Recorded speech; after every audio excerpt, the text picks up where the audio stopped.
In a distant world very far from our own, we have two planets, Landfall and Wreath. These planets have been at war for some time, so long in fact that neighboring galaxies have been forced to pick sides, or you're an enemy of both. To keep it simple, Landfallians have wings and Wreaths have horns. Makes it really easy to distinct there. This is the story of robot people, ghosts, cute little animal things, crocodile butlers, people with wings, people with horns, monarchies, death, racism, assassins, tree drug dealers, cyclop poets, and parenting. This is Saga, and this is how an idea becomes real. Saga is about two parents, Marco and Alana. Alana being from Landfall, and Marco being from Wreath.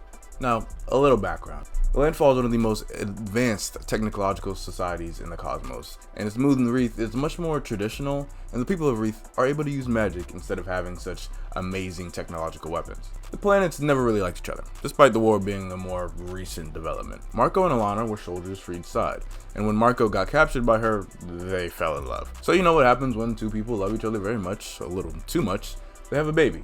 Suddenly, tragic double warrior suicide isn't an option, as Alana, Marco, and wee baby Hazel have to fight to find a safe place in a hostile universe. A universe where Hazel's very existence undermines the many lies that both sides have been telling themselves for as long as they can remember. For their act of love, Alana and Marco will be pursued from one end of the galaxy to the other by politicians, assassins, murderous TV-faced androids, the entire spectrum. The story of Saga starts off with an idea, and it's about how that idea survives. The creativity of the writer Brian K. Vaughn and artist Fiona Staples are given complete and utter freedom.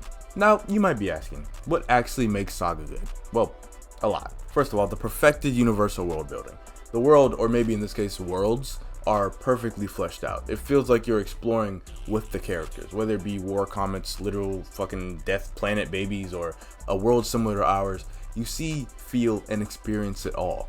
And this is all brought to life thanks to the absolutely gorgeous and glorious art of Fiona Staples. It's just, just look at it. It is just glorious, man. It is just fantastic, man.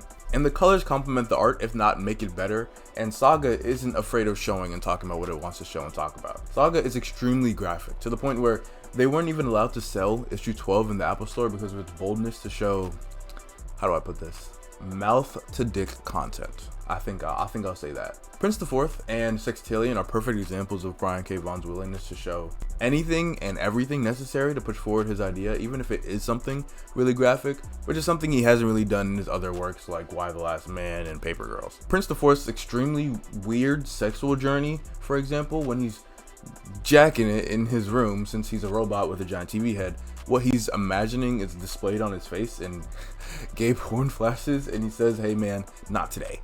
And again, on a battlefield when he's injured in issue 12, just more gay stuff flashes, which is a really cool way of exploring a character's sexuality and explicitly saying something without actually saying it. And Sextillion is a big sex palace with everything with genitalia in the galaxy kind of combines, and it doesn't censor any of the scenes to the point where I can't really show you most of the panels.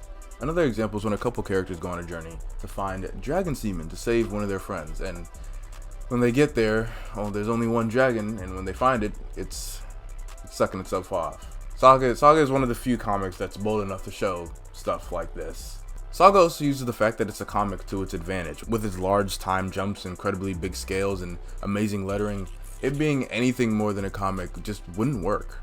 Second of all, at its core, Saga is about family and diversity. Like the premise of the plot, these are two, at face value, simple terms and concepts. But Brian K. Vaughan handles it with such a gentle touch, creating a galaxy of seemingly endless races and species, and equally endless possibilities for hatred and discrimination. The heroes are those who are able to see past race, gender, and sexuality, while the villains are those who shamelessly manipulate those divisions for their own purposes. It's just my favorite type of commentary. But what I really love about Saga is the extremely captivating dialogue.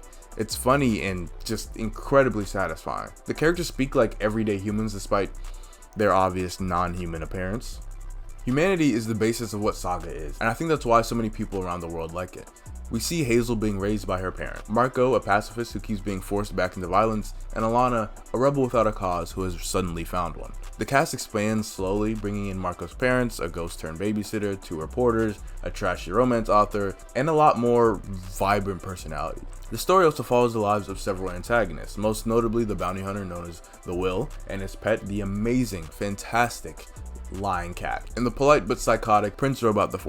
who I mentioned earlier. Over the course of the 54 issues that the first compendium covers, the story twists and turns unexpectedly, all narrated by the now grown-up Hazel. Hazel narrates her and her parents' life in such a compelling way, and every character has their beliefs, but none of them really stick, because not everyone knows what they believe in, and even more, not anyone has the will to maintain their beliefs.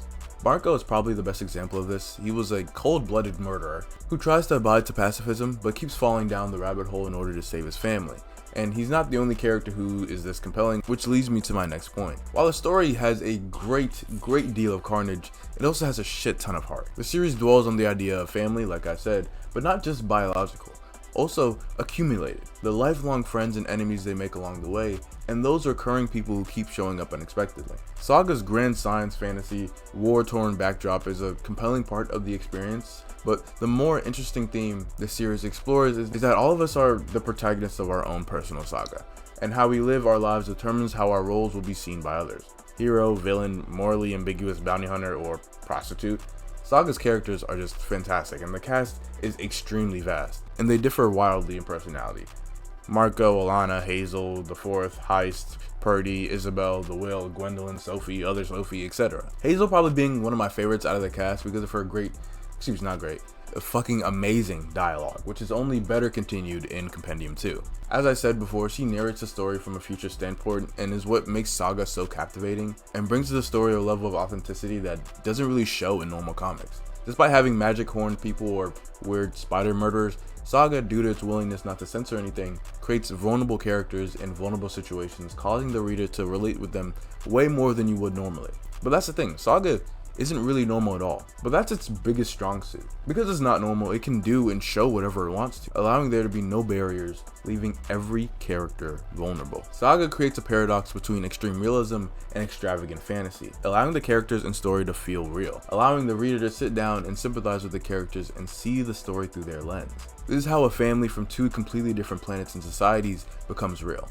This is how a universe with a giant time baby and robot TV kings becomes real. This is how an idea becomes real. And the character's extremely interesting story is how it survives, by growing and changing far beyond the creator's intention. This is Saga.